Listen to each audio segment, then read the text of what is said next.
Chapter 11. I should explain just what Mamiha meant by older sister, even though, at the time, I hardly knew much about it myself. By the time a girl is finally ready to make her debut as an apprentice, she needs to have an established relationship with a more experienced geisha. Mamiha had mentioned Hatsumomo's older sister, the great Tomihatsu, who was already an old woman when she trained Hatsumomo. But older sisters aren't always so senior to the geisha they train. Any geisha can act as an older sister to a younger girl, as long as she has at least one day's seniority. When two girls are bound together as sisters, they perform a ceremony, like a wedding. Afterward, they see each other almost as members of the same family, calling each other older sister and younger sister, just as real family members do. Some geisha may not take the role as seriously as they should, but an older sister who does her job properly becomes the most important figure in a young geisha's life.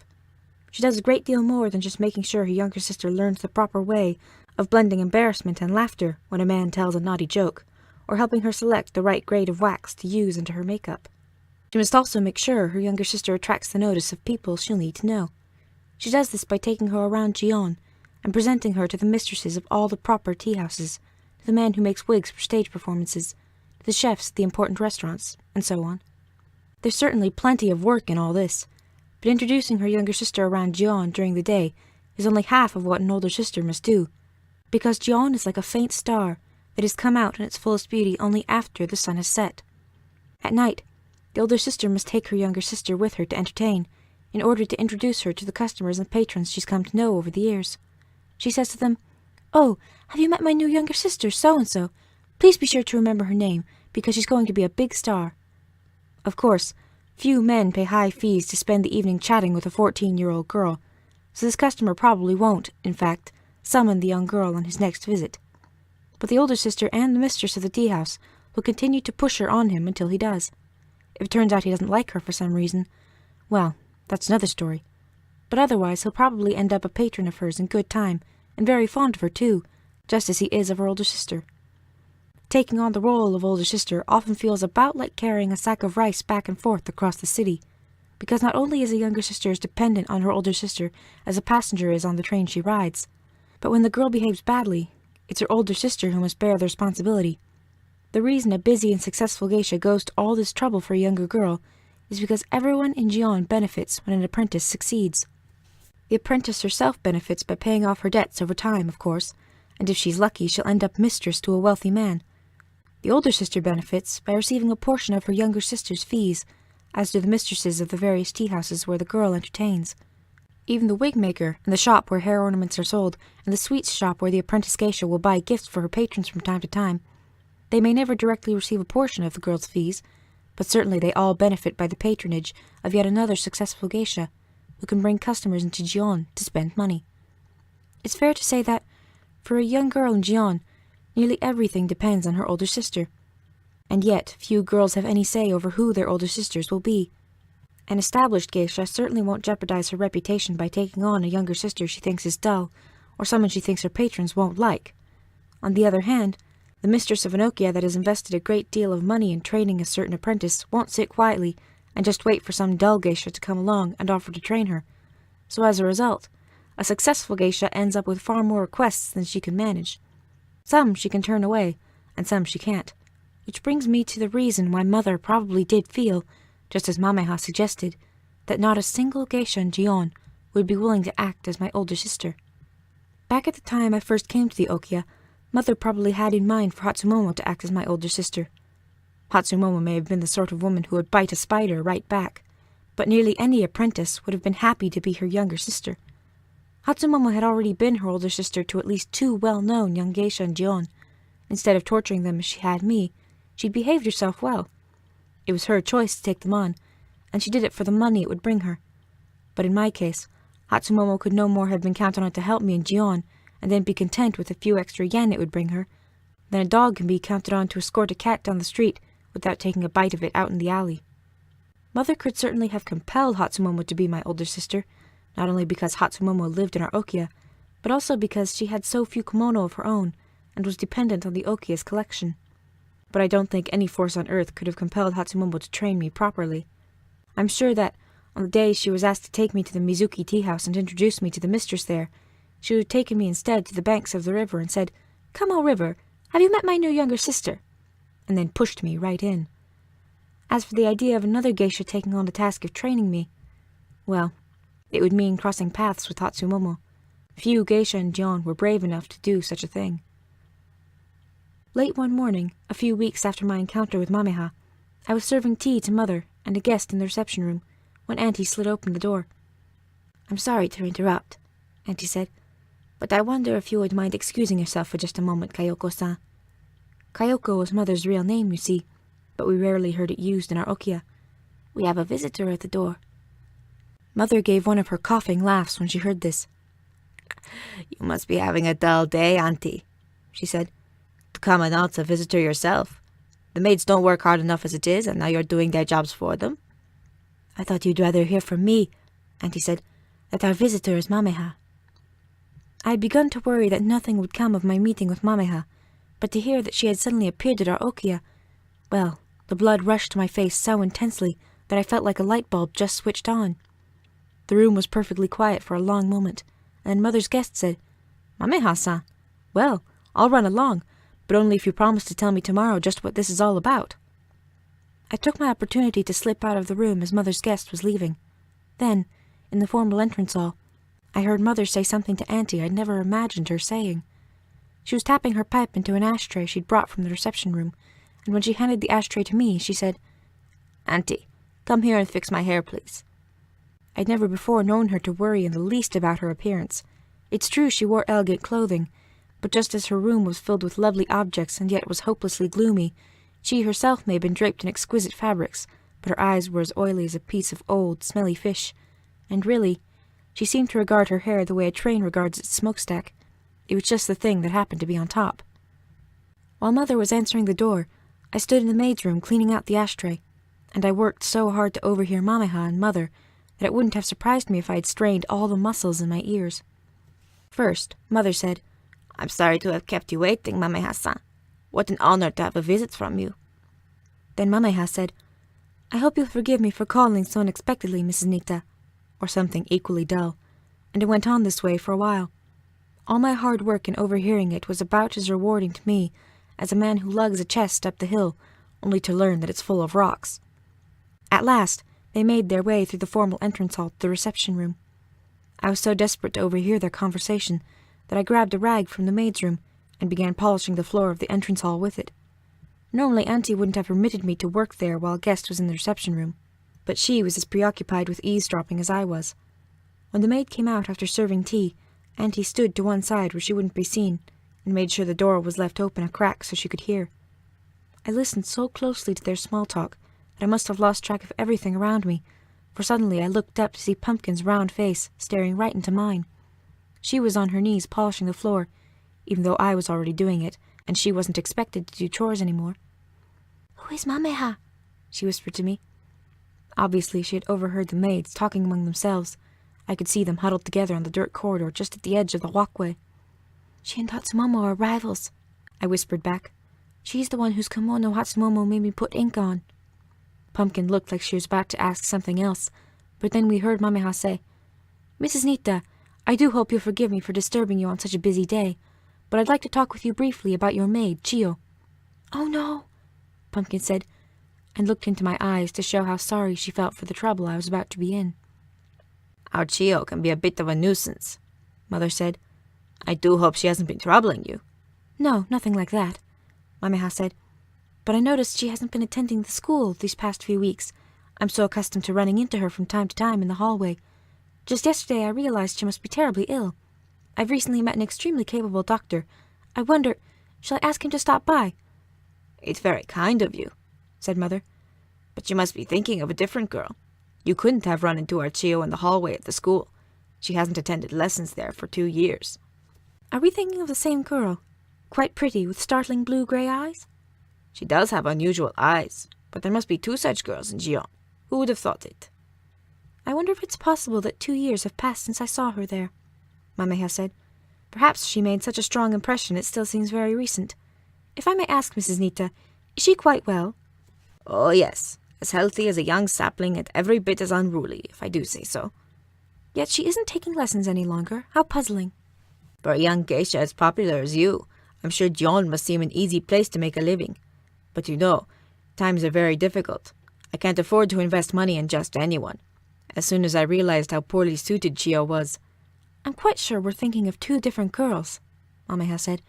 I can't imagine that a businesswoman as astute as you are, Mrs. Nita, would call Chio poorly suited. Are you certain her name is Chio? Mother asked. None of us realized it, but as she spoke these words, Mother was rising from the table and crossing the little room. A moment later she slid open the door and found herself staring directly into Auntie's ear. Auntie stepped out of the way just as though nothing had happened, and I suppose Mother was content to pretend the same, for she did nothing more than look toward me and say, Chio-chan, come in here a moment. By the time I slid the door shut behind me and knelt on the tatami mats to bow, Mother had already settled herself at the table again. This is our Chio, Mother said. The very girl I was thinking of, said Mameha. How do you do, Chio-chan? I'm happy that you look so healthy. I was just saying to Mrs. Nita that I'd begun to worry about you, but you seem quite well. Oh, yes, ma'am, very well, I answered. Thank you, Chio, Mother told me. I bowed to excuse myself, but before I could rise to my feet, Mameha said, She's really quite a lovely girl, Mrs. Nita. I must say, at times I've thought of coming to ask your permission to make her my younger sister, but now that she's no longer in training... Mother must have been shocked to hear this, because although she'd been on the point of taking a sip of tea, her hand stopped on its way to her mouth, and remained motionless there during the time it took me to leave the room. I was nearly back to my place on the floor of the entrance hall when she finally responded. A geisha as popular as you, Mameha-san. You could have any apprentice in Gion as your younger sister. It's true I'm often asked, but I haven't taken on a new younger sister in more than a year. You'd think that, with this terrible depression, customers would have slowed to a trickle, but really, I've never been so busy. I suppose the rich just go right on being rich, even in a time like this. They need their fun more than ever now, Mother said. But you were saying... Yes, what was I saying? Well, it makes no difference. I mustn't take any more of your time. I'm pleased that Chio is quite healthy after all. Very healthy, yes. But Mameha-san, wait a moment before you leave, if you don't mind. You were saying you'd almost considered taking on Chio as your younger sister? Well, by now she's been out of training so long, Mameha said. Anyway, I'm sure you have an excellent reason for the decision you've made, Mrs. Nita. I wouldn't dare second-guess you. It's heartbreaking, the choices people are forced to make in these times. I just couldn't afford her training any longer. However, if you feel she has potential, Mameha-san, I'm sure any investment you might choose to make in her future would be amply repaid. Mother was trying to take advantage of Mameha.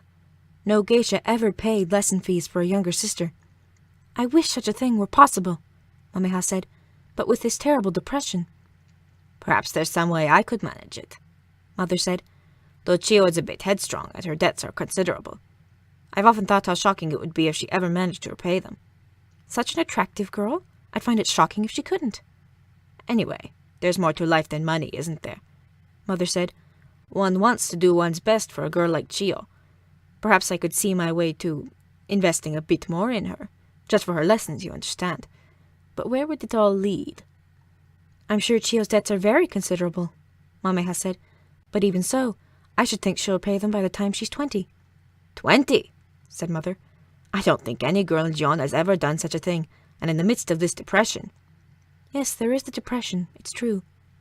It certainly seems to me our pumpkin is a safer investment, Mother said. After all, in Chio's case, with you as her older sister, her debts will only grow worse before they get better. Mother wasn't just talking about my lesson fees. She was talking about fees she would have to pay to Mameha. A geisha of Mameha's standing commonly takes a larger portion of her younger sister's earnings than an ordinary geisha would.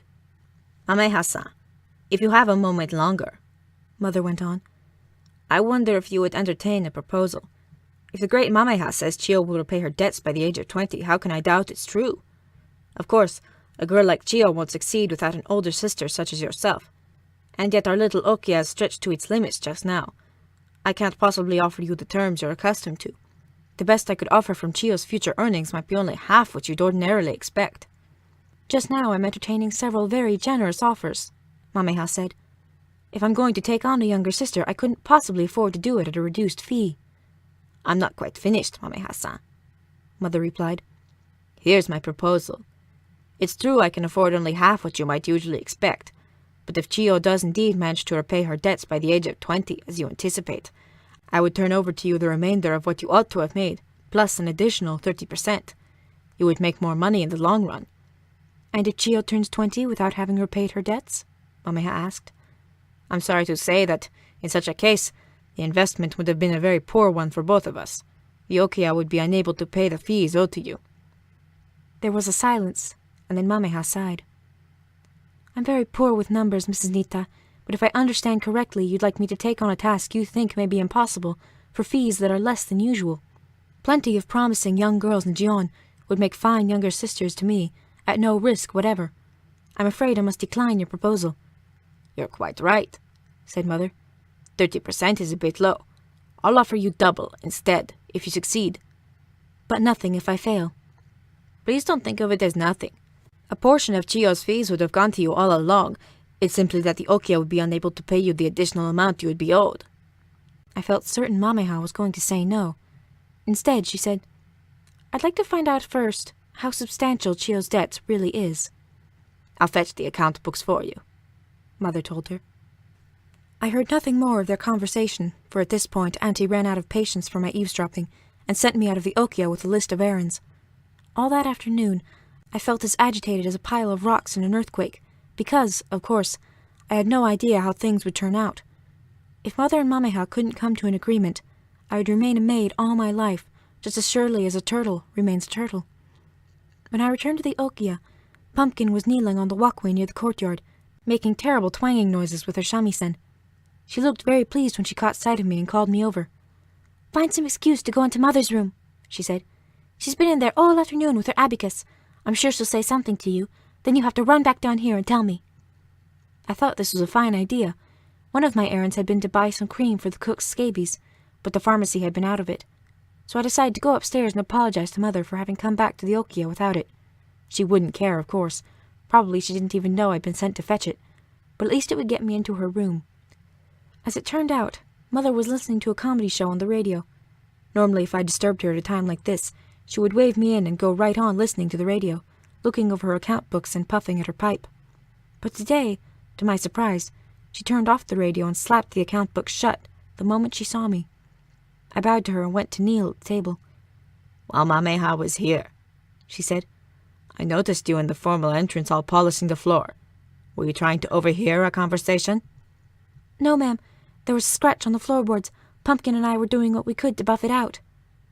"I only hope you turn out to be a better geisha than you are a liar," she said, and began to laugh, but without taking her pipe out of her mouth, so that she accidentally blew air into the stem and caused ashes to shoot up out of the little metal bowl. Some of the flecks of tobacco were still burning when they came down onto her kimono. She put the pipe down on the table and whacked herself with her palm until she was satisfied they'd all been snuffed out. "Now, Chiyo, you've been here in the Okia more than a year," she said. "More than 2 years, ma'am." "In that time I've hardly taken any notice of you. And then today, along comes a geisha like Mameha, to say she wants to be your older sister. How on earth am I to understand this?" As I saw it, Mameha was actually more interested in harming Hatsumomo than in helping me, but I certainly couldn't say such a thing to Mother. I was about to tell her I had no idea why Mameha had taken an interest in me, but before I could speak, the door to Mother's room slid open, and I heard Hatsumomo's voice say, "I'm sorry, Mother. I didn't know you were busy scolding the maid." "She won't be a maid much longer," Mother told her. "We've had a visit today that may interest you." "Yes, I gather Mameha has come and plucked our little minnow out of the aquarium," Hatsumomo said. She drifted over and knelt at the table, so close that I had to scoot away to make room for both of us. "For some reason," Mother said, "Mameha seems to think Chiyo will repay her debts by the age of 20. Hatsumomo's face was turned toward mine. To see her smile, you might have thought she was a mother looking adoringly at a baby. But this is what she said.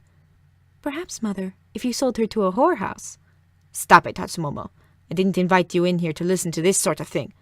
I want to know what you've done to Mameha lately to provoke her." "I may have ruined Miss Prissy's day by strolling past her on the street, perhaps. But other than that, I haven't done a thing." "She has something in mind. I'd like to know what it is." "There's no mystery at all, Mother. She thinks she can get at me by going through Little Miss Stupid." Mother didn't respond. She seemed to be considering what Hatsumomo had told her. "Perhaps," she said at last. She really does think Chio will be a more successful geisha than our pumpkin, and would like to make a bit of money off her.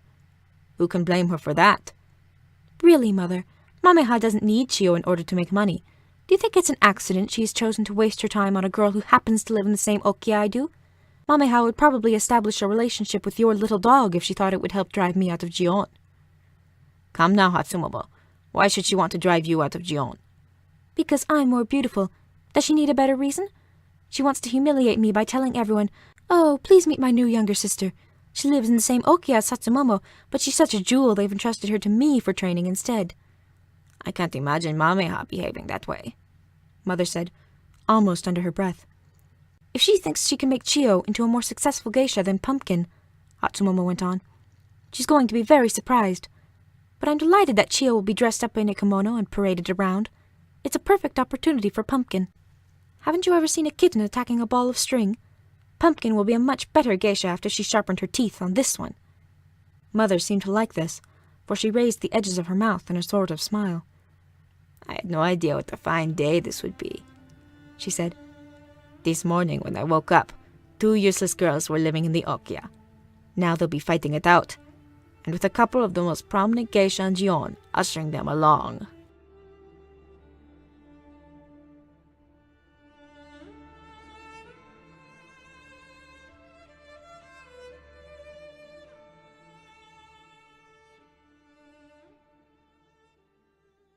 More experienced geisha. Mameha had mentioned Hatsumomo's older sister, the great Tomihatsu, who was already an old woman when she trained Hatsumomo. But older sisters aren't always so senior to the geisha they train. Any geisha can act as an older sister to a younger girl, as long as she has at least 1 day's seniority. When 2 girls are bound together as sisters, they perform a ceremony, like a wedding. Afterward, they see each other almost as members of the same family after the sun has set.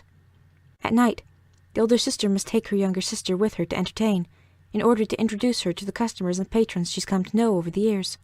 She says to them, "Oh, have you met my new younger sister, so-and-so? Please be sure to remember her name, because she's going to be a big star." Of course, few men pay high fees to spend the evening chatting with a 14-year-old girl, so this customer probably won't, in fact, summon the young girl, calling each other older sister and younger sister, just as real family members do. Some geisha may not take the role as seriously as they should, but an older sister who does her job properly becomes the most important figure in a young geisha's life. She does a great deal more than just making sure her younger sister learns the proper way of blending embarrassment and laughter when a man tells a naughty joke, or helping her select the right grade of wax to use into her makeup. She must also make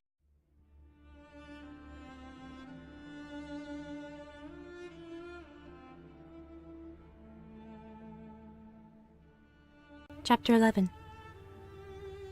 I should explain just what Mameha meant by older sister, even though, at the time, I hardly knew much about it myself. By the time a girl is finally ready to make her debut as an apprentice, she needs to have an established relationship with them. Sure, her younger sister attracts the notice of people she'll need to know. She does this by taking her around Gion and presenting her to the mistresses of all the proper tea-houses, to the man who makes wigs for stage performances, to the chefs at the important restaurants, and so on. There's certainly plenty of work in all this, but introducing her younger sister around Gion during the day is only half of what an older sister must do, because Gion is like a faint star that has come out in its fullest beauty only